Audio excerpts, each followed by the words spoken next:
Okay, picture this. The blistering sands of Egypt, right? Mm. You've got the pyramids looming, just colossal and silent in this ancient expanse. Mm. And there's a French officer, gravely wounded, completely alone, bleeding out, left for dead after this really brutal ambush. A truly desperate situation. Totally.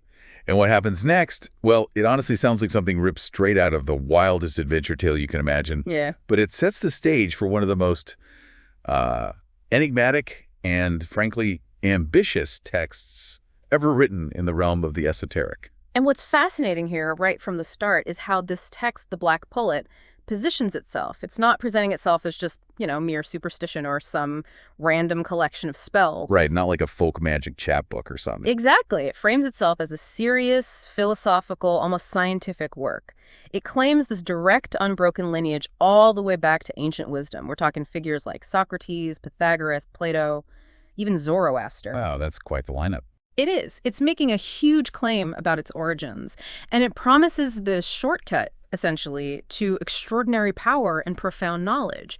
But, and this is crucial, it tightly weaves that promise with a really strict moral code and a unique vision of how the universe actually operates. So today, we're not just recounting some, fantastical story. We're really diving deep into the heart of this incredible narrative. We want to understand what makes the Black Pullet, or the hen with the golden eggs, as it's also known, such a foundational, pretty controversial grimoire. Now, for anyone new to this corner of history, a grimoire, it isn't just any old magic book. Typically, it's more like a textbook, right?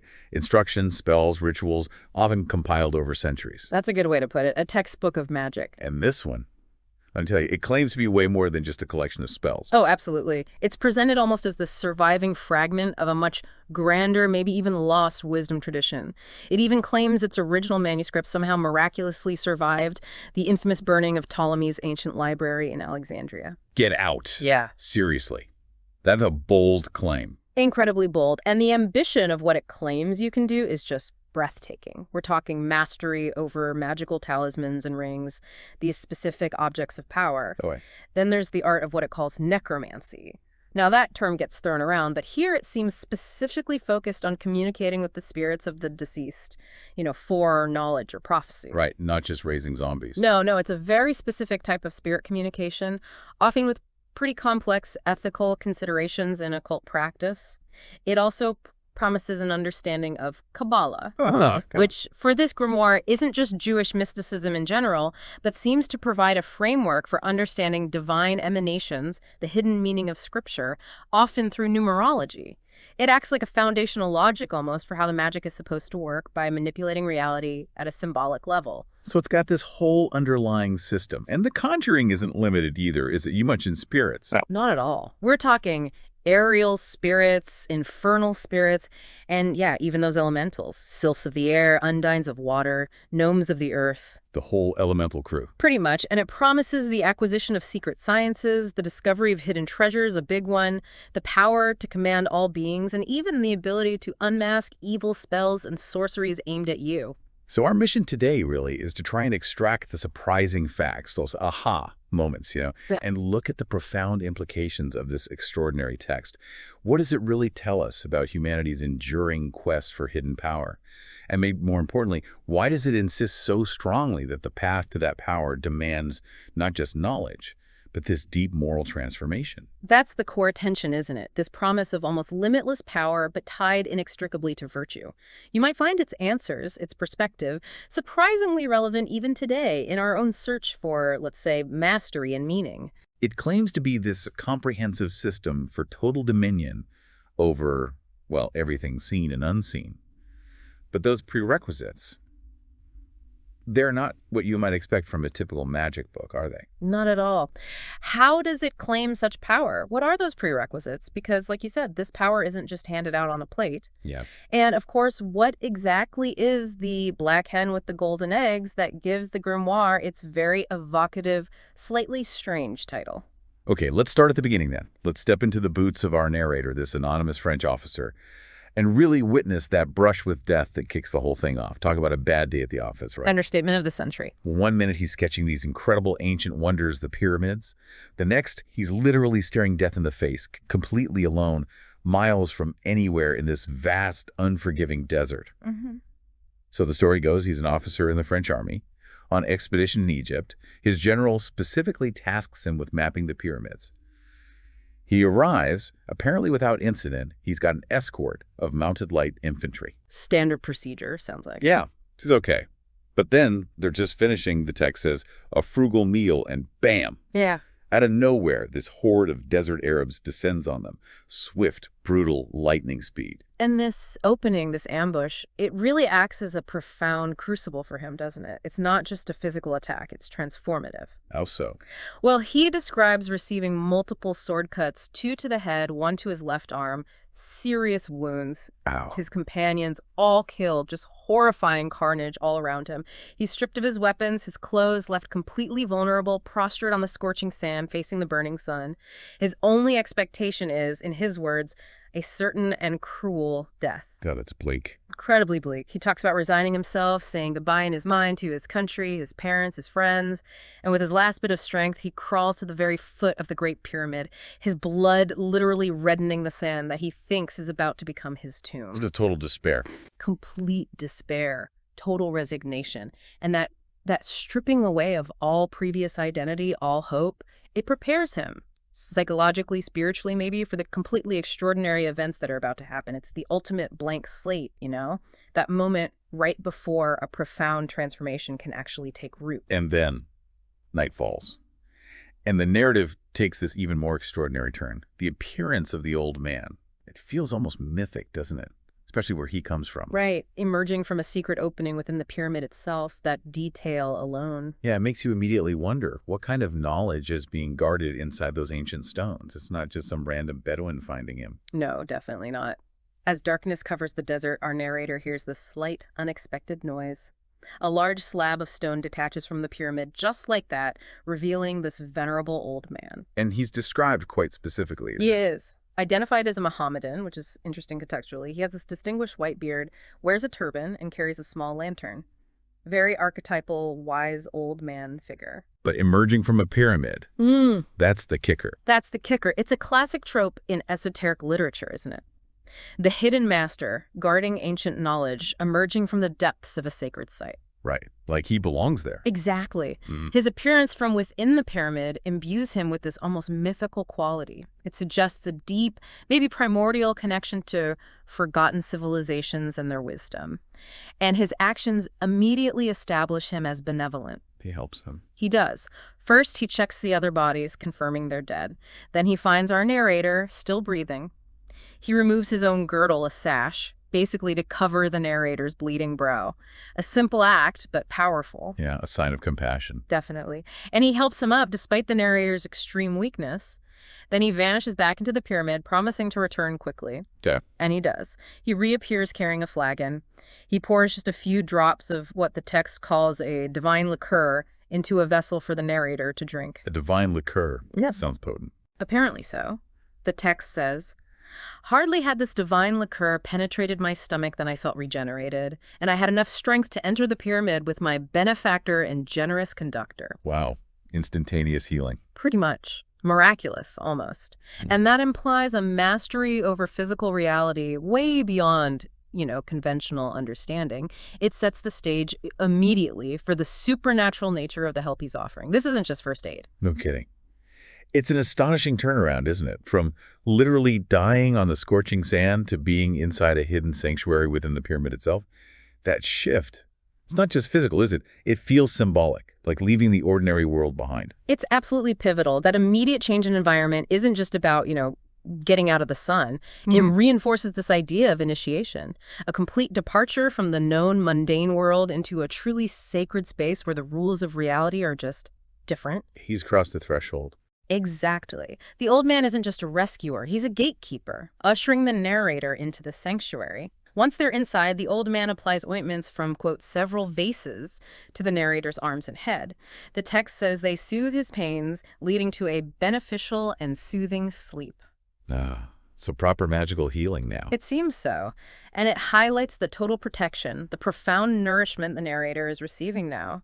Such a stark contrast to the suffering and vulnerability just moments before. It suggests that the secrets of nature, the kind of knowledge this old man possesses, aren't found by wrestling with the external world. They're revealed through immersion, through trust, through making yourself vulnerable, maybe, and all within this protected space, far from the chaos and dangers outside. And that door they entered through, described as secretly opened and closed with care. Hidden, guarded. Precisely, emphasizing its exclusivity, not just anyone wanders in here. So our hero doesn't just get patched up and experience this, like, spiritual regeneration juice? Regeneration juice. I like it. He also gets a crash course in a new language. While he's recovering, you have to wonder, what else was he picking up during that time? It wasn't just downtime, was it? Definitely not just downtime. After recovering from the initial shock and the worst of his injuries, the narrator expresses frustration, right? He can only communicate with his rescuer using signs, which obviously hinders any deeper conversation. Yeah, must have been awkward. So in response, the old man gives him a book, just hands him a book, and indicates that with its help, they'll soon be able to talk properly without hesitation. Oh, and he's some kind of language learning book. Apparently a very effective one. And the text throws in this crucial detail here. The narrator had apparently been familiarized with meditation since childhood. So he's already got some mental discipline. Exactly. He's predisposed to focus, maybe? He applies himself diligently to this book, and the text says, was soon able to understand Turkish and communicate effectively. Turkish. Interesting choice. It is. Perhaps linking to the Ottoman context of Egypt at the time, or maybe it held some esoteric significance for the author. But the point is, this period of quiet study and recovery, it's absolutely crucial. Why crucial? Beyond just being able to talk. Because it's a deliberate stripping away of his former identity, the soldier. It's mental preparation for a complete paradigm shift. Learning the language isn't just about vocabulary, it's about unlocking a new mindset. A new way of perceiving the world, which is essential if you're going to grasp these profound sciences he's about to be introduced to. Like tuning his mind at the right frequency. That's a great analogy. Meanwhile, the old man isn't just sitting around. He frequently goes out, apparently using his hidden vantage point within the pyramid to monitor earthly events. He observed several Arab corps and Mamelukes surveying the plain without ever being noticed himself. Wow, so he's got this hidden perch watching the world go by. Yeah, it reinforces his detachment, his isolation, but also his connection to the outside world. He's keeping an eye on things, including the state of the narrator's army, which grounds the fantastic story a bit. He's not completely removed from reality. And then comes the really mind-blowing revelation, the moment where it goes from rescue to something else entirely. Imagine being told, look at all this gold, all these gems. It's yours for the taking. And oh yeah, it's all thanks to magic. Right. It fundamentally changes the dynamic. So what happens? Well, one day the old man returns from his observations outside with some pretty grave news. The French army has evacuated Egypt. So the narrator can't just rejoin his unit. Exactly. Returning would be difficult, maybe impossible, without facing serious questions about where he's been and how he survived. So the old man urges him to stay. He promises to teach him things that will, quote, astonish him and ensure he'll desire nothing in the way of good fortune. That's quite the offer. It is. And this is where the text really reveals the true scope of the old man's mastery. It goes way beyond just healing and providing shelter. He leads the narrator to this immense vault hidden deeper within the pyramid, filled with gold and gems of every kind. Just dazzling wealth. Okay, Aladdin's cave territory. Pretty much. But the old man immediately clarifies. He declares, these treasures are not the fruit of avarice and a sordid interest. He says, I own them by the knowledge of occult sciences with which I am familiar, and the boon which has been granted to me by the great being to penetrate the secrets of nature. So the wealth isn't the point, it's a byproduct of his knowledge. Yeah. And divine favor. Precisely. He further claims to command the powers that populate the earth and space and are not visible to ordinary men. The treasure is just tangible proof of his power, but he instantly recontextualizes it. It's a consequence of his knowledge, not the ultimate goal. And he emphasizes the time involved more than 80 years of research, meditation, and experience, highlighting the incredible dedication required. It's not something you just pick up overnight. 80 years. Wow. And then he drops another bombshell. He claims he alone guards the lost language of the hieroglyphics, the very symbols traced on the pyramids themselves. So he's claimed to be the last link to ancient Egyptian magic, essentially. That's the implication. It elevates his status immensely, placing him within this grand, almost sacred historical lineage of secret knowledge. He's not just some rich hermit. He's presented as a master of unseen forces, a living repository of an ancient, powerful tradition. Okay, so it's not enough just to want this incredible power he's offering. You have to fundamentally earn it through virtue. This really isn't your typical sorcerer's pact, is it?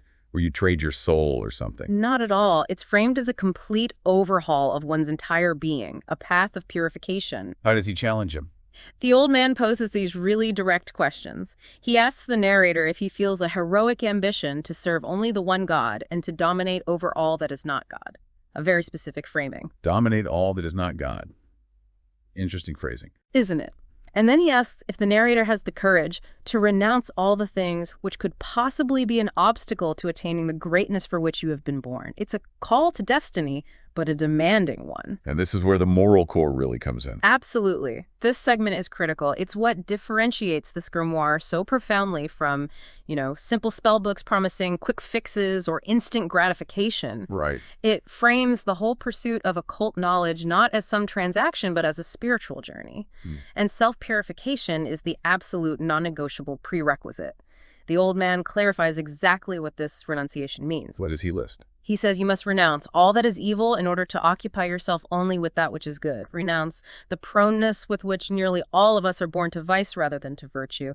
And renounce those passions which render us slaves to our senses, which prevent us from applying ourselves to study, tasting its sweetness, and gathering its fruits. So overcoming basic human flaws and desires. That's a tall order. It is, but he assures the narrator that this sacrifice, quote, is not painful and is not above your powers. On the contrary, it will make you approach perfection as near as it is possible for man to attain. It's presented as enabling, not just restrictive. Exactly. It's a path of rigorous self-purification. But you asked earlier about penalties. Yeah. What happens if you don't renounce vice?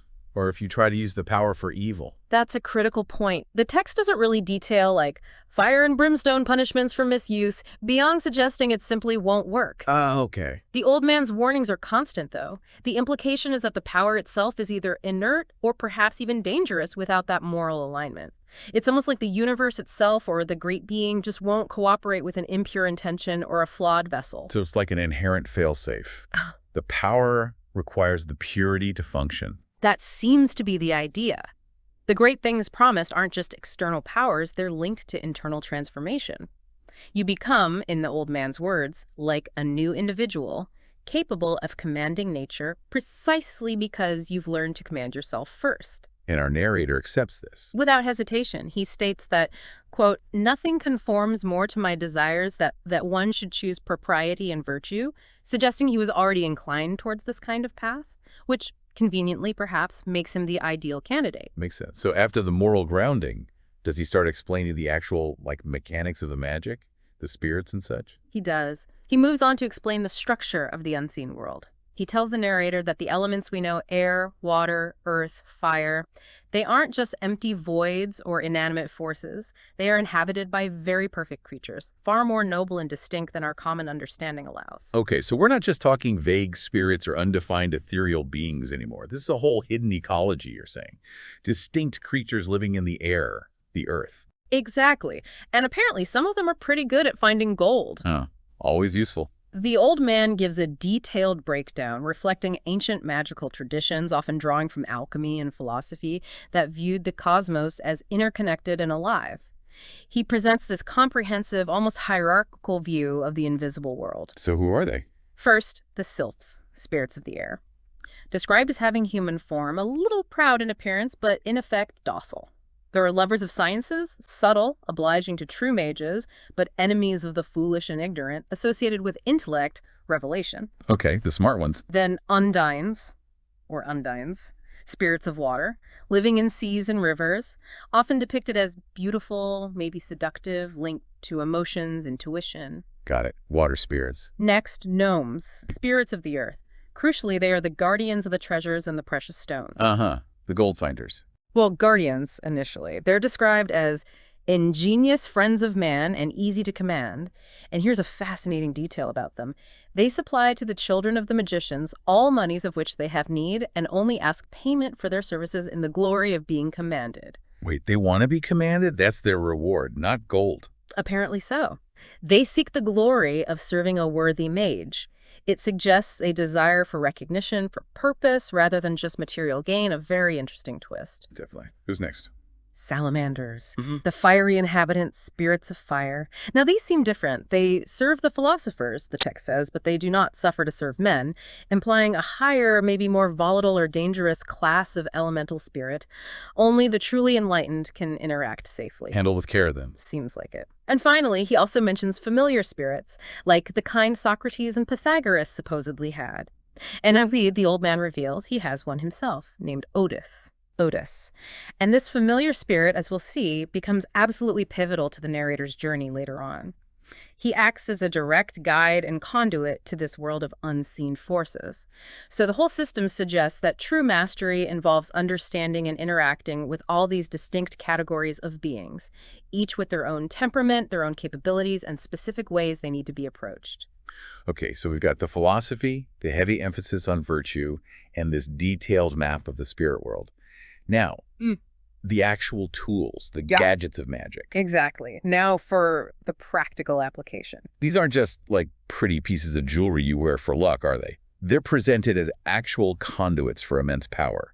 But only if you, 1, speak their secret language, and 2, have done the moral homework. Precisely. The old man introduces talismans and magic circles as the ultimate tools for command. He claims they'll give the narrator power over the elements, the ability to avoid dangers, ensure success in all enterprises, and fulfill pretty much any wish. All enterprises. That's all. Very broad. And these talismans and rings, they represent this convergence point, right? Of focused intentions, specific materials, and sacred words or symbols. They aren't just inert objects. They're consecrated instruments, infused with symbolic power through precise ritual and meaning. How does he show them? He opens this beautiful cedarwood box. It's covered in gold veneer adorned with diamonds. Inside, there's a dazzling quantity of these talismans and rings, all meticulously engraved with magical and Kabbalistic symbols. Oh, impressive. And he explains that to use them effectively, you must understand the language of the magicians in order to pronounce the mysterious words engraved thereon. The secret language again. Yeah. It underscores that this isn't casual. It requires deep, specific knowledge, precise execution. It's presented almost like a science, albeit an arcane one, not just wishing really hard. It really does claim dominion over almost every aspect of life, doesn't it? Looking at the list of powers is just staggering. But, playing devil's advocate for a second. Yeah. How much of this is just wish fulfillment on a grand scale? Or is there maybe a thread of symbolic truth we should be looking for beneath the surface claims? That's an excellent critical question. And from a modern perspective, it's easy to dismiss these claims as purely fantastical, impossible.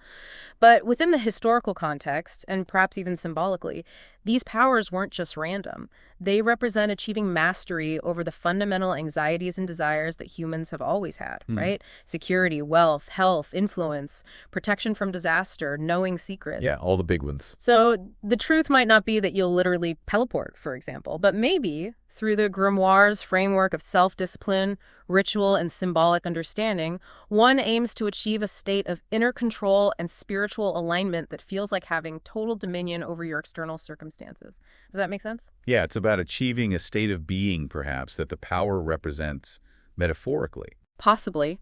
Or perhaps the authors genuinely believed in the literal efficacy. Either way, the old man proceeds to demonstrate this astonishing range of powers. And this catalog really highlights the grimoire's claim to comprehensive dominion over both seen and unseen.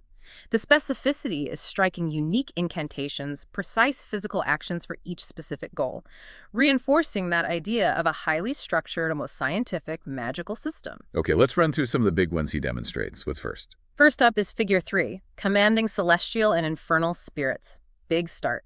The narrator puts the specific ring on his finger, places the talisman over his heart, and speaks the words, Cirrus, Itar, Bessinar. Yeah. Instantly, he sees a multitude of spirits and figures of different shapes. His familiar spirit, Otis, who's apparently now visible or audible to him, confirms, command and order and your desires will be satisfied. The old man adds, my son, the sky and the hells are at your orders. Whoa. So dominion over both good and bad spirits. No limits there. Seems that way. Total command. And to dismiss them, just remove the ring and talisman and say Reterum Salabat. Simple off switch. Okay, what's next? Something a bit more earthly. How about figure 4? Influencing love and affection.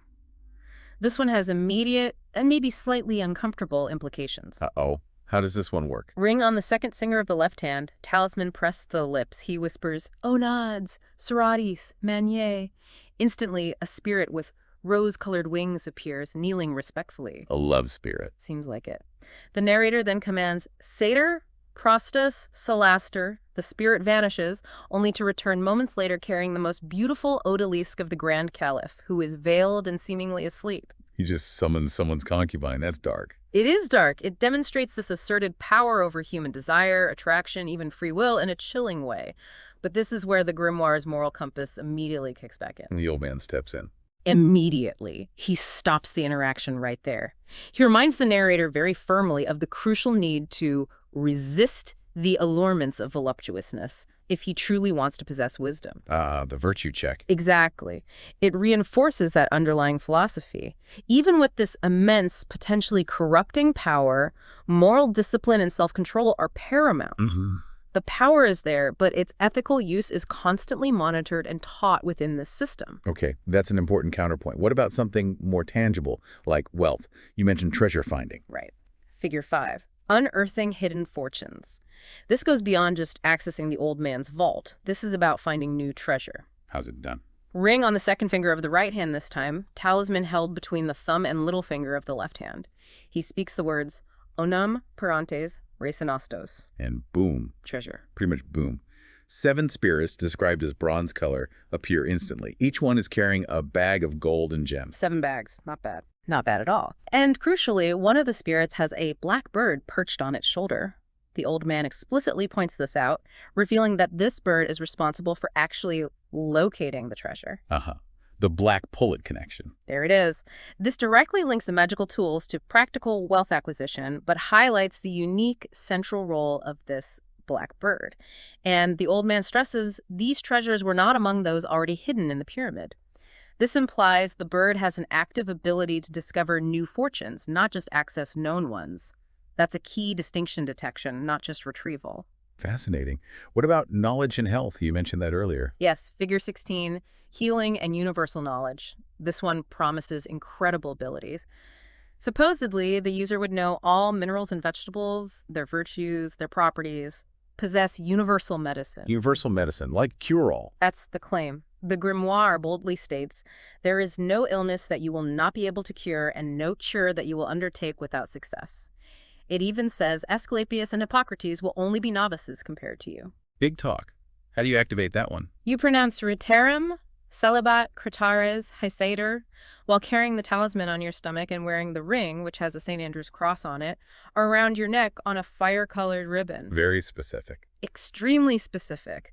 And it really extends the grimoire's utility into health natural science, suggesting this truly comprehensive scope of power.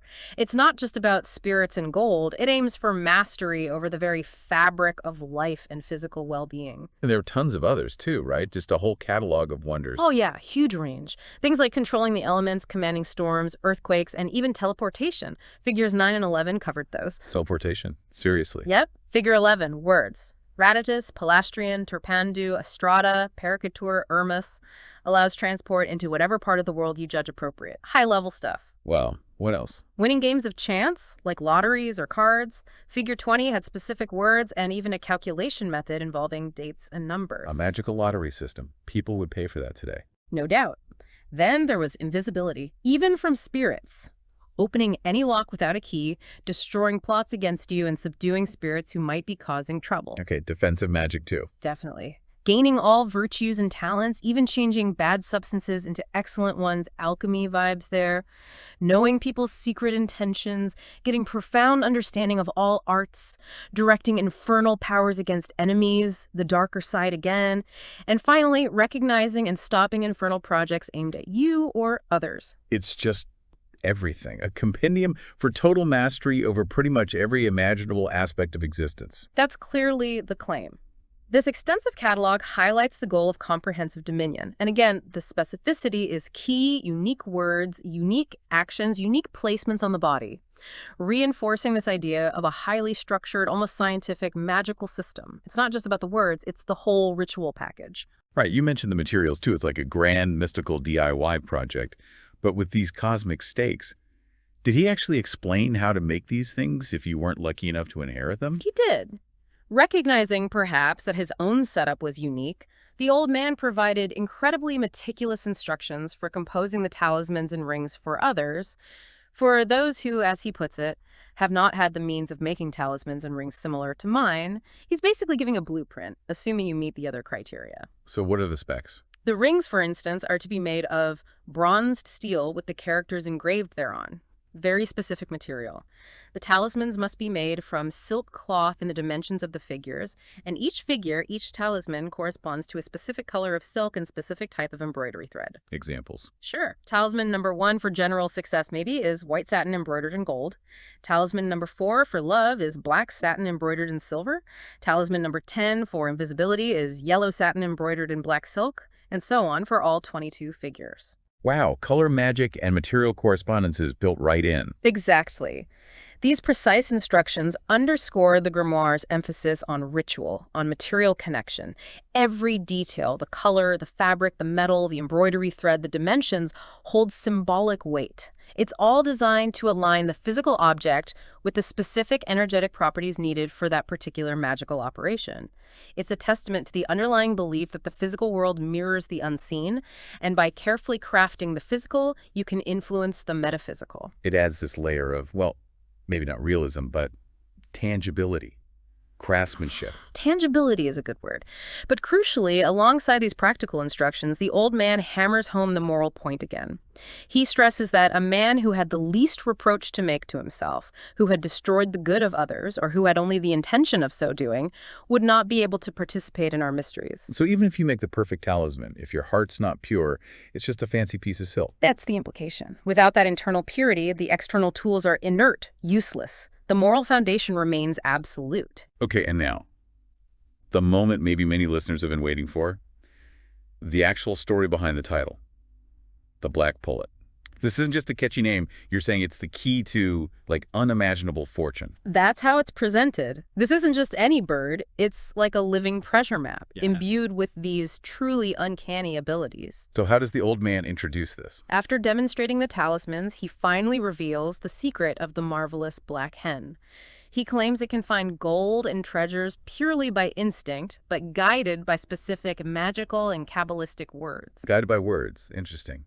And where did this secret come from? He attributes its origin to none other than the great Oromasis, father of Zoroaster. Zoroaster again. So linking it back to that ancient Persian wisdom tradition. Exactly. It elevates the hen beyond mere folklore, connecting it to this profound source of cosmic knowledge, giving it ancient mystical credibility. And we already saw the black birds with the treasure-finding spirits earlier. Right.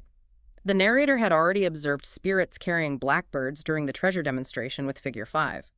Now the old man explicitly links those birds to this black hen, making it the core golden eggs aspect of the grimoire's title. It takes this mythical idea and grounds it in a fantastical yet surprisingly systematic practice. Okay, so how do you get one of these magical chickens? Does he explain the hatching process? Because that sounds unconventional. Oh, highly unconventional. And the description is incredibly detailed. This isn't just sticking an egg under a lamp. It's full-blown alchemical birthing. Sunlight, exotic woods, mysterious words, a golden egg. It reads like a recipe for creation itself, all designed to bring forth this incredible bird. Lay it on me. How does he do it? All right, so the old man opens the specific gold-covered manuscript written with hieroglyphic characters and rose-colored ink. Then he performs this astonishingly complex ritual right there in the vault. He starts by placing specific aromatic woods, aloes, cedar, lemon, laurel, iris root, and dried roses into a gold chafing dish. Then he pours balsamic oil and transparent gum over them. He speaks the first set of words, Atha solinam hermenatos pasaim. What happens then? As if in response, sunlight, which the text notes had somehow penetrated deep into this vault, intensifies. He places a glass container on the dish, which immediately liquefies as the contents burst into flame. Whoa, okay, magical fire. Seems like it. Once only cinders remain, he takes a secret golden egg, literally an egg made of gold from a black velvet bag. He places the cinders inside this golden egg. Inside it, okay. Then he covers the golden egg with a faceted rock crystal bell jar. He cries out the next set of words, O senataper ismai nontapolis urtivaler canopistus. And then the magic happens. And then the magic really happens. The sun's rays intensify even further through the crystal bell, turning it the color of fire. The golden egg vanishes completely.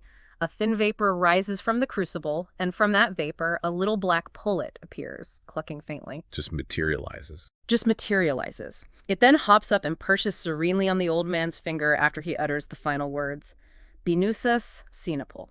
That is absolutely wild. It's pure symbolic magic made manifest. Isn't it? Every element, the woods, the oils, the golden egg, the sunlight, the words, the crystal, it's all carefully chosen, deeply symbolic. It speaks to this profound understanding of natural correspondences and the ability to channel subtle energies to manifest a desired outcome, literally creating life, or this specific form of life, from seemingly inert materials. It's a total embodiment of the grimoire's grand claims about manipulating reality. That sounds impossible for anyone else to replicate, right? Golden eggs, secret vaults, sunlight bending. Exactly, and the old man seems to recognize this. Ever the pragmatist, maybe, alongside the mystic, he provides a simpler, more practical method for future initiates to hatch their own black hens, for those who don't have access to his unique setup. Ah, a workaround, but I bet there's a catch. Always a catch.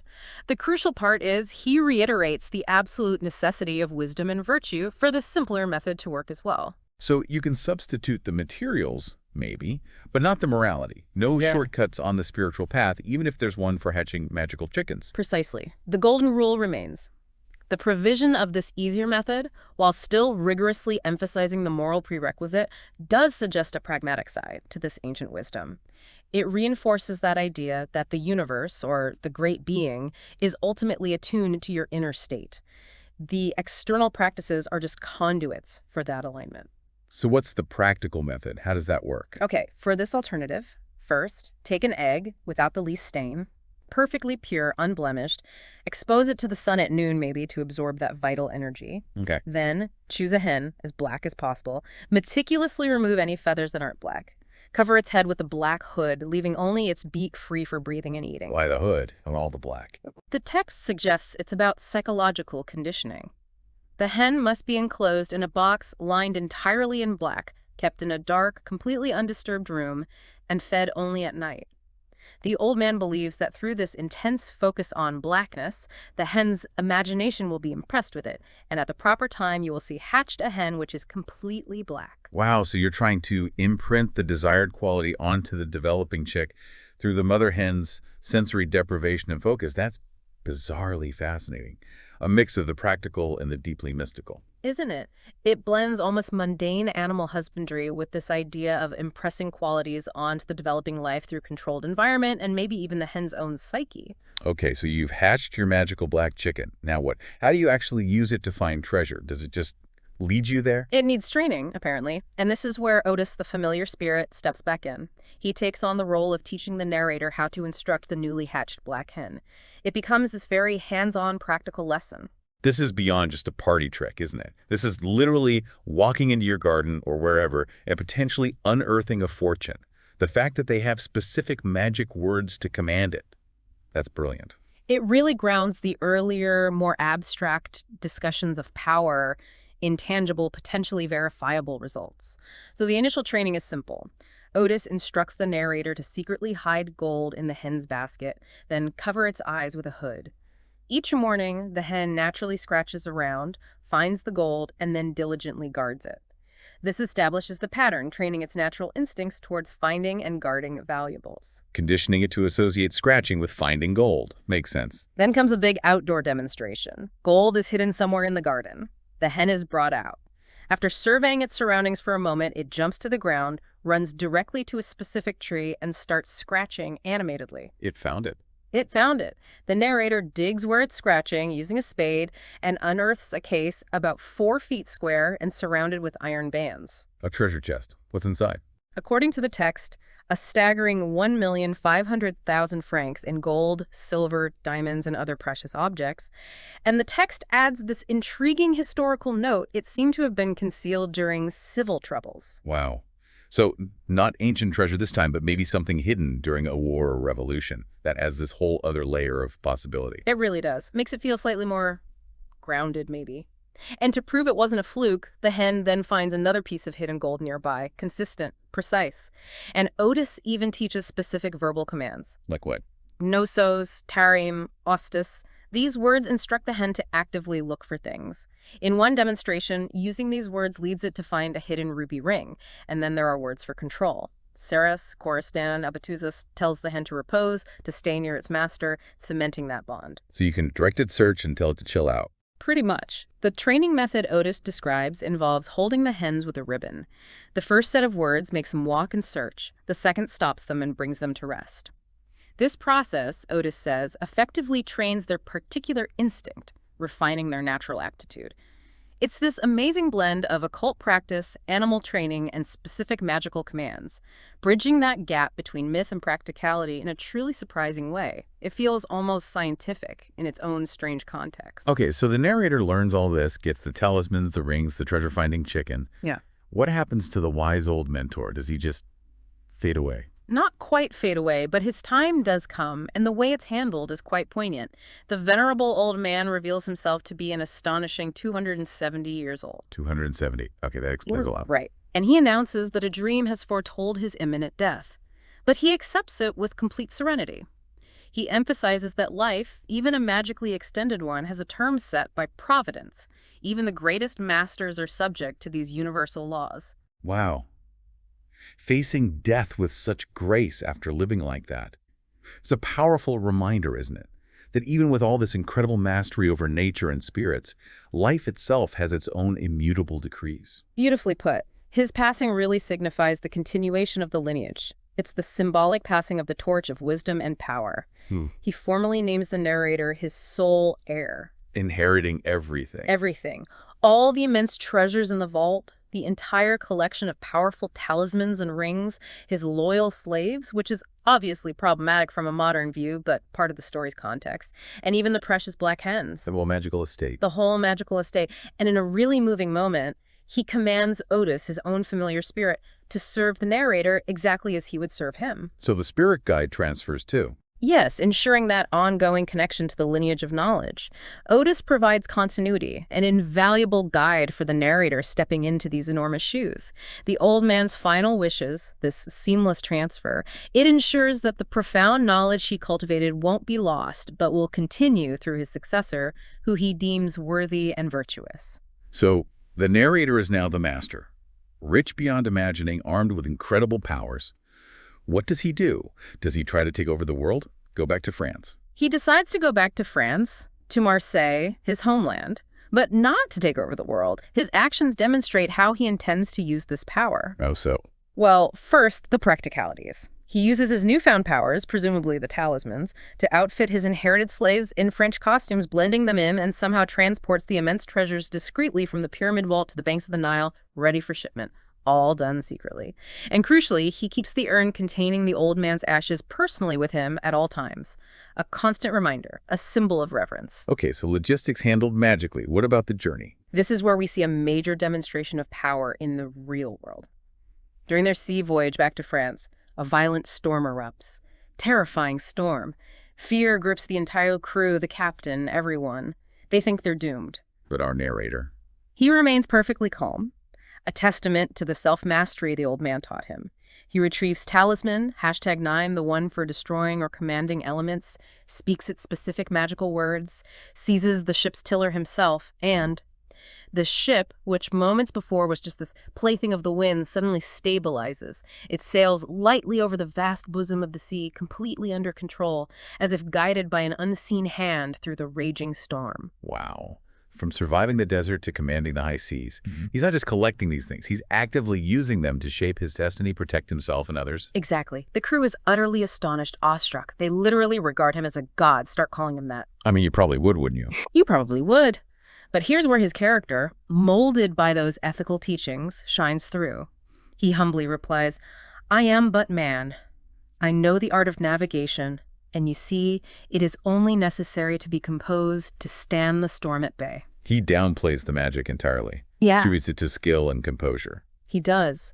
That humility, especially after being called a god, speaks volumes, doesn't it? It reinforces the idea that the power comes through him, perhaps from that great being, but it's not him.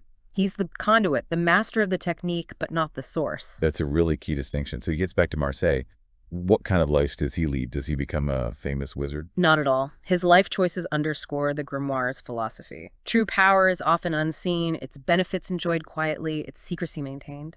He arrives in Marseille and apparently passes quarantine with suspicious ease. The captain is astonished again, implying maybe some subtle influence was used. He learns, sadly, that his parents have died during his long absence. He inherits their estates, sells them, and uses his now considerable wealth, both inherited and presumably magically acquired, to buy a lovely property on the outskirts of the city. Settling down. Settling down to a life of quiet prosperity. He enjoys his riches comfortably, but not ostentatiously. He even gives incredibly astute advice to his friends, helping them prosper in their own businesses and lives. But they never know the true magical source of his wisdom or insights. He keeps his secrets rigorously. Living a double life almost. In a way, his outward life is that of a wealthy, wise, but ultimately private gentleman. His inner life is where the real power and knowledge reside, carefully concealed. This serves as a practical blueprint, really, for the ethical application of this kind of occult power. How do you integrate these extraordinary abilities into a seemingly ordinary existence without being corrupted or causing chaos? And how does he maintain his connection to the source, to his mentor? He builds this beautiful pavilion on his property made of Cremona marble with a black marble pedestal with a silver plaque, specifically to house the urn containing the old man's ashes. A shrine. Essentially, yes. A place of remembrance and focus. He visits it daily, accompanied by Otis, the familiar spirit, to remember his mentor's lessons, his examples of virtue. His days are structured, purposeful work, continuous study, deep meditation, physical exercise. He maintains that discipline, and he keeps his private life rigorously concealed behind thick walls, preventing prying eyes. To live happily, live concealed. Exactly. He explicitly quotes that maxim from a sage, saying it became the rule and foundation of his conduct. It's not necessarily about fear, but about maintaining the purity and efficacy of his practice, avoiding envy, avoiding the distractions and potential corruptions of fame or public scrutiny. True fulfillment for him lies in inner cultivation, quiet enjoyment, and honoring his teacher, not in external display. So, the secret to true happiness, according to this sage, and clearly demonstrated by our narrator's choices, isn't about flaunting magical riches or power. It's about quiet contentment, continuous learning, self-mastery, and honoring the wisdom that got you there. That seems to be the ultimate lesson he embodies. And as we close out this deep dive, the author, who is our narrator, right, he leaves us with a final message, Right. a stern warning, but also a rather amusing threat. It's not every day you hear about a magical curse aimed squarely at copyright infringement. Huh. It is quite the unique concluding flourish, isn't it? It ties the whole narrative together while really hammering home those foundational principles one last time. So what's his final message? He states his motivation for writing the book, this volume we're discussing. It's explicitly to enlighten and guide those worthy of penetrating the mysteries. He's sharing the knowledge, but only for the right people. For virtuous ones. The virtuous ones. He reiterates, almost verbatim, that the smallest stain in your heart or soul is an invincible obstacle to success with these practices, driving home that moral prerequisite absolutely one last time. He dismisses potential critics, the incredulous, the ignorant, with silence and the smile of disdain, completely confident in the truth of his own experiences. Okay, standard author stuff, maybe, but then the threat. But then the threat. In a surprising and, pretty amusing turn, he issues this very specific warning to certain family libraries, which seems to be this thinly veiled reference to potential publishers or printers who might try to put out a surreptitious edition, basically, pirating his work. No way. What does he threaten them with? He warns them that he possesses another talisman and ring, apparently not detailed earlier, that are more curious still. And if they pirate his book, this talisman will magically decorate the perpetrator with 2 ears 6 inches longer than those provided of yore for King Midas. Donkey ears. For copyright violation. That's amazing. Isn't it? It's this fascinating blend of the text's own fantastical elements, the author's deeply ingrained sense of virtue and integrity protecting his work, and this very real-world concern of authors throughout history. It provides this final, truly memorable aha moment. And it highlights that the author is still actively engaging with his mystical abilities, not just for grand purposes, but even for something as specific as protecting the integrity and sanctity of this profound knowledge he's sharing. He's serious about it. What a journey we've been on today. Seriously, from that desperate near-death moment in the Egyptian desert to commanding the elements, summoning spirits, apparently hatching magical chickens, and unearthing unimaginable fortunes, the Black Pullet offers this incredible vision of power. But a power that absolutely demands not just knowledge, but profound virtue, unwavering dedication, and ultimately a commitment to a life of quiet mastery. It really challenges our typical ideas about what magic is and what it asks of a person. It really does. This grimoire, despite all its extraordinary claims and, let's be honest, fantastical elements, it grounds its magic in what it presents as a universal principle. That our inner state, our moral purity, our dedicated focus directly impacts our external reality and our capacity to shape it. Which I think raises a really important question for you, for our listeners to maybe reflect on. If such power, or even just the potential for profound change and mastery in our own lives, truly exists, and if its key lies, as this text insists, in purity of heart and relentless self-mastery and clearing away those stains, what might you be capable of? If you were to truly, as the text suggests, cleanse your soul and dedicate yourself with that kind of unwavering focus, what hidden treasures, maybe inner ones, maybe outer ones, might you then uncover in your own life?